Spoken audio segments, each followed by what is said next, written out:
Good morning, all of students.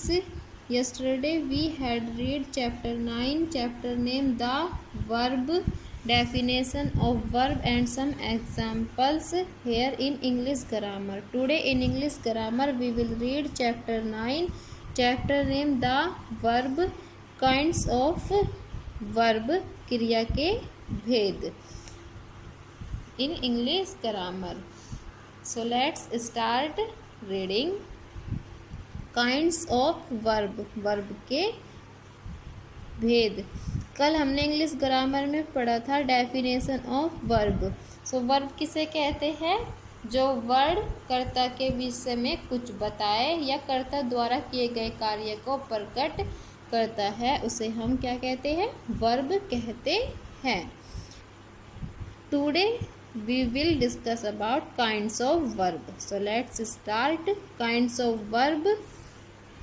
Verb क्रिया के मुख्यतः 3 भेद होते हैं। So, क्रिया के कितने भेद होते हैं? 3।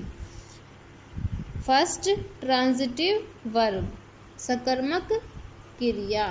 डेफिनेशन पढ़ते हैं ट्रांजिटिव वर्ब की। A verb that requires an object to complete its meaning is called a transitive verb. वह वर्ब क्रिया जिसे पूर्ण अर्थ देने के लिए ऑब्जेक्ट क्रम की आवश्यकता होती है, ट्रांजिटिव वर्ब सकर्मक क्रिया कहलाती है। ट्रांजिटिव वर्ब किसे कहते हैं? वह वर्ब जिसे पूर्ण अर्थ देने के लिए किसी ऑब्जेक्ट क्रम की आवश्यकता होती है। जैसे फर्स्ट एग्जाम्पल दिया है, मैं कमल रीड्स ए बुक। कमल पुस्तक पढ़ता है। सो कमल क्या पढ़ता है? पुस्तक। अगर इस सेंटेंस में हम रीड हटा दें तो सेंटेंस क्या है? कमल ए बुक, कमल एक किताब है। तो हमें ये नहीं पता चल रहा है कि कमल किताब का क्या कर रहा है। सो रीड का यूज़ करते ही हमें क्या पता चलता है कि कमल किताब को पढ़ता है। सो रीड्स इसकी एक ट्रांजिटिव वर्ब है जिसमें एक क्रम की आवश्यकता होती है इस सेंटेंस को कंप्लीट मीनिंग देने के लिए। सो कमल रीड्स ए बुक, कमल पुस्तक पढ़ता है। इस सेंटेंस में रीड्स एक ट्रांजिटिव वर्ब है। सेकंड, अर्जुन एट गवावाज, अर्जुन अमरूद खाता है। सो इस सेंटेंस में एट क्या है? Transitive verb. इससे हमें पता चलता है कि अर्जुन अमरूद का क्या करता है, तो अर्जुन अमरूद खाता है। सो एट एक ट्रांजिटिव वर्ब होगी। नंबर 2, इंट्रांजिटिव वर्ब, अकर्मक क्रिया। डेफिनेशन देखते हैं इंट्रांजिटिव वर्ब की। A verb that does not require an object but makes good sense by itself is called an intransitive verb. Intransitive verb अकर्मक क्रिया में अर्थ स्पष्ट करने के लिए ऑब्जेक्ट क्रम की आवश्यकता नहीं होती। सो इंट्रांजिटिव वर्ब में अर्थ स्पष्ट करने के लिए हमें किसी भी ऑब्जेक्ट की आवश्यकता नहीं होती है। देन जबकि हमें ट्रांजिटिव वर्ब में अर्थ प्रकट करने के लिए ऑब्जेक्ट की आवश्यकता होती है, लेकिन इंट्रांजिटिव वर्ब में हमें किसी ऑब्जेक्ट क्रम की आवश्यकता नहीं होती। जैसे एग्जाम्पल दिया, बर्ड्स फ्लाई, चिड़िया उड़ती है। सो फ्लाई क्या है यहाँ पर? Intransitive verb. सेकंड, ही लाफ्ड, वह हंसता है। सो लाफ्ड भी यहाँ पर क्या? Intransitive verb. Third, the child weeps, बच्चा रोता है। सो वीप्स एक इंट्रांजिटिव वर्ब हो गई यहाँ पर। फोर्थ, मनु एट्स, मनु खाती है। तो एट्स क्या है यहाँ पर? Intransitive verb.